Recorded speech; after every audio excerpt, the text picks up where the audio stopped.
Bom, e no vídeo de hoje eu vou te explicar o que que é ansiedade, de onde que vem a ansiedade e por que que você sente ansiedade. Então, acompanhe aqui comigo até o final para você entender um pouco mais sobre a ansiedade. Bom, primeiro eu quero te dar aqui uma definição do que é a ansiedade, né? E a ansiedade, ela é uma resposta frente a uma situação de ameaça ou perigo. Então, você sente ansiedade sempre que você se depara, sempre que você está de frente para uma situação de ameaça ou perigo, tá? Vou te explicar aqui um pouco melhor o que que isso quer dizer. Primeiro, eu quero dizer que assim, a ansiedade, gente, ela não é para ser algo ruim, tá? Porque ela é um mecanismo de sobrevivência. Então, ela é um mecanismo que te ajuda a se manter vivo, a sobreviver. Por isso que ela não é para ser algo ruim. O problema é que acaba se tornando muitas vezes algo ruim e você vai entender o porquê. Tá? Além disso, né, a ansiedade ela não existe somente no nosso mundo hoje, né, no momento atual aqui, é algo que já vem acompanhando toda a nossa história aí evolutiva. E se a gente for parar para pensar que na época das cavernas, né, vamos pensar no homem das cavernas, ele também já sentia ansiedade. Por que que ele sentia ansiedade? Por exemplo, quando ele tinha que sair para caçar, ele precisava ficar ansioso ali para se proteger caso viesse, sei lá, algum animal perigoso, né, um tigre, um leão, caso aparecesse uma cobra, caso, sei lá, ele se deparasse com uma tribo rival, ele tinha que estar em estado de alerta para estar muito atento para todas essas coisas que podiam acontecer, porque naquela época o perigo ele era real e era um perigo a todo momento. Se a pessoa saía da sua caverna para procurar, para caçar, para procurar alimento, é perigoso aquilo. Ele podia se deparar com plantas venenosas e comer uma planta e acabar morrendo. Ele podia se deparar com um animal muito perigoso e acabar morrendo. Ele podia se deparar com uma tribo rival e acabar tendo uma briga, um confrontamento ali. Então ele tinha que sair sempre em estado de alerta, né? E, na verdade, ele tinha que estar sempre em estado de alerta, porque dentro da sua própria caverna também não tinha segurança. Qualquer pessoa podia invadir, uma tribo rival podia simplesmente chegar invadindo ali, ou simplesmente, né, um tigre, um leão podia simplesmente aparecer ali, né, na porta da caverna ali para atacá-los. Então ele tinha que estar o tempo inteiro em alerta, tá? E isso é que é a ansiedade. Percebe que assim, lá naquela época das cavernas existiam perigos e frente a essas situações de perigo, o homem das cavernas já sentia ansiedade, tá? Então esse mecanismo aí da ansiedade, gente, e é por isso que eu falo, né, inclusive que a ansiedade é um mecanismo de sobrevivência, porque imagina só, você sai para caçar no meio de uma floresta, né, um local todo aberto ali. Se você não ficar de certa forma ansioso com aquilo, como que você vai fazer para se defender caso apareça um tigre na sua frente? Como que você vai fazer para se defender caso apareça uma tribo rival ali? Então você precisa estar ansiosa para esses tipos, né, ansioso aí para esses tipos de situações, tá? E aí, gente, quando eu falo aqui, né, que a ansiedade é um mecanismo de sobrevivência, a ansiedade ela é responsável por desencadear um sistema no nosso organismo que a gente chama de comportamento de luta ou fuga. O que seria esse comportamento de luta ou fuga? Nada mais é do que um comportamento que você tem frente a uma situação de perigo para lutar ou fugir. Então, se a gente pensa lá no homem das cavernas, né?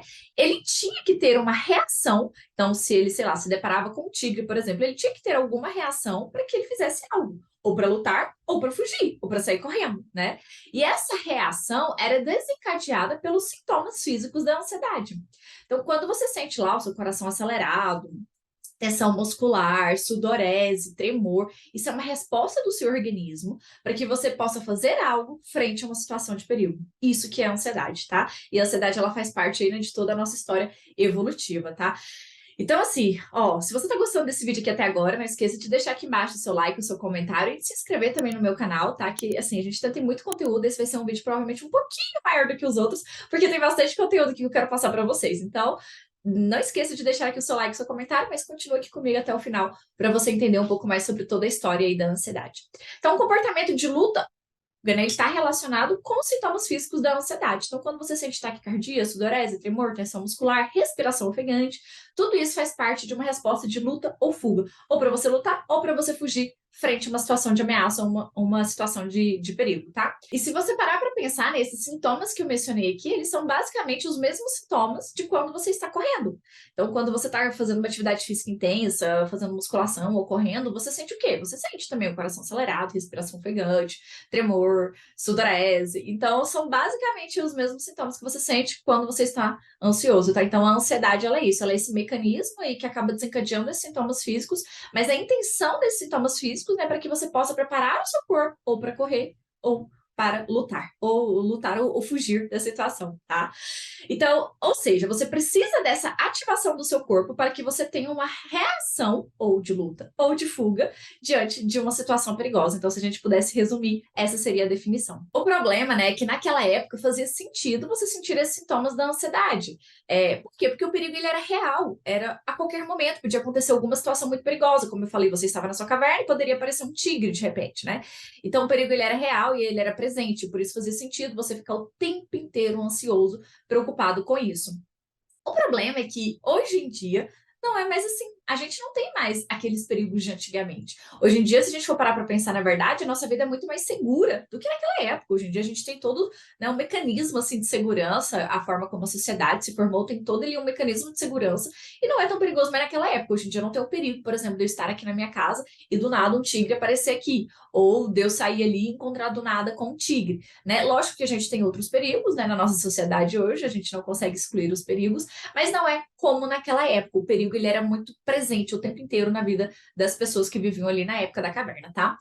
Hoje, acaba que a gente vê o perigo de uma forma diferente. Inclusive, é por isso que quem sofre com ansiedade vê certos tipos de perigo que, na verdade, não era para ser situações perigosas. Calma, que eu vou te explicar um pouco mais. Vamos pensar aqui um pouco, né, nos quadros patológicos que a gente tem aí da ansiedade. Vamos pensar aqui na fobia específica.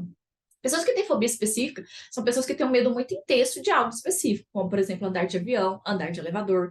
Então, percebe como os nossos medos hoje eles são diferentes, né? Hoje, quem tem, por exemplo, fobia específica tem medo de andar de avião ou andar de elevador. Por exemplo, não era para ser algo perigoso, né? Avião, elevador não era para ser algo perigoso. Tem quantos elevadores, quantos aviões por aí no mundo, e a gente não vê avião caindo o tempo inteiro, elevador parando o tempo todo, assim, né? Então, não é para ser situações perigosas. Vamos pensar num outro quadro patológico aqui de ansiedade, que é a ansiedade social. Qual que é a principal característica da ansiedade social? É o medo de falar em público, é o medo da exposição. E se a gente for parar para pensar, falar em público também não era para ser algo perigoso, não era para ser algo ameaçador.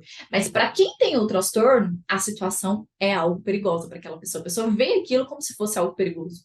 Se a gente for pensar aqui agora também no transtorno de pânico, transtorno de pânico são aquelas pessoas que têm aquela crise, aquele ataque de pânico, né? Com sintomas ali bem intensos da ansiedade. Qual que é o principal medo da pessoa? É o medo de morrer durante um ataque de pânico. Se a gente for parar para pensar, os nossos sintomas físicos, eles fazem parte do nosso corpo. Não era para a gente ter tanto medo assim desses sintomas físicos, entende? Até porque, como eu falei aqui, os sintomas físicos da ansiedade são o mesmo de quando você está correndo. Quando você está correndo, você sente a mesma coisa, basicamente. Então, por que ter medo desses sintomas, né? Não era para ser algo perigoso. Vamos pensar agora num outro quadro patológico ainda, que é a ansiedade generalizada. A principal característica da ansiedade generalizada são as preocupações excessivas. E se a gente for parar para pensar, né, no caso, quem tem esse transtorno, são pessoas que se preocupam de forma excessivamente com pequenas coisas do dia a dia. Essas pequenas coisas do dia a dia, de novo, não é para ser algo perigoso ou algo ameaçador. Mas perceba como, assim, na cabeça de quem sofre com ansiedade, essas situações que eu fui mencionando aqui de cada quadro, né, acaba se tornando algo perigoso, algo ameaçador. E é aí onde surge a ansiedade. Lembra que a ansiedade é um mecanismo de sobrevivência. Ela vai aparecer sempre que você estiver frente a uma situação de ameaça ou perigo. Agora, a ameaça ou perigo não necessariamente precisa ser real. Basta que você acredite que aquilo vai acontecer, que aquilo é perigoso, né? Na verdade, basta então que você acredite que aquilo é perigoso ou que aquilo é ameaçador para que você tenha aí os sintomas da ansiedade. Entende? Então, é a partir daí, né, que surge todos esses quadros de ansiedade. Então, essas situações de hoje, a gente não era para ser ameaçadoras, né? Então, por exemplo, falar em público ou os sintomas físicos da ansiedade, nada disso era para ser algo ameaçador. Andar de elevador também não era para ser. Mas acaba que quem tem um transtorno, né, isso se torna algo ameaçador. Por quê? Porque é a forma como a pessoa vê, é a forma como ela enxerga aquela situação. É a pessoa que enxerga aquela situação como algo perigoso. E aí, por isso que surge ali os sintomas de ansiedade, tá? Bom, então é isso, assim, resumindo, a ansiedade é um mecanismo de sobrevivência. Se a gente não tivesse ansiedade, a gente morreria. Porque, por exemplo, se você não tem ansiedade, e pensando lá na época das cavernas, né, e você simplesmente saísse ali de forma despreocupada, tranquila, para caçar no meio da floresta, você ia morrer logo, você não ia sobreviver. Então você precisava estar em um estado de alerta ali extremo, pronto ali, já preparado, super ansioso para que você estivesse ali atento a qualquer coisa que pudesse acontecer. O problema é que hoje em dia não faz mais sentido a gente estar nesse estado de alerta constantemente, como naquela época, tá? Então, o problema é que hoje a gente acaba criando esses perigos, né? A gente acaba imaginando ali todos esses perigos na nossa cabeça, todas essas situações perigosas, e por isso a gente sente a ansiedade. Bom, mas é isso, né? E aí é por isso que é tão importante, inclusive, você trabalhar os seus pensamentos, inclusive na terapia cognitivo-comportamental, né? A gente trabalha bastante essas interpretações para que a pessoa deixe de ver essas situações que eu mencionei aqui, como, né, por exemplo, a questão de falar em público, né, que é um medo, inclusive, que eu já tive. Então, o medo de falar em público, para que a pessoa deixe de ver aquilo como algo perigoso, como algo ameaçador, porque assim a pessoa não sinta mais ansiedade. Então, esse é um dos pontos que a gente trabalha na terapia, e é muito importante que você comece também trabalhando os seus pensamentos, as suas interpretações a respeito das situações, tá bom? Bom, então nesse vídeo era isso, né? Eu queria te dar aqui todas essas explicações para você entender de onde que vem a ansiedade, o que que é a ansiedade, né, de fato, e eu espero que você tenha gostado, então, desse vídeo. Não esqueça de deixar aqui embaixo o seu like, o seu comentário, de compartilhar esse vídeo com alguém, e de se inscrever no meu canal, porque toda quarta-feira temos um vídeo novo por aqui. Combinado?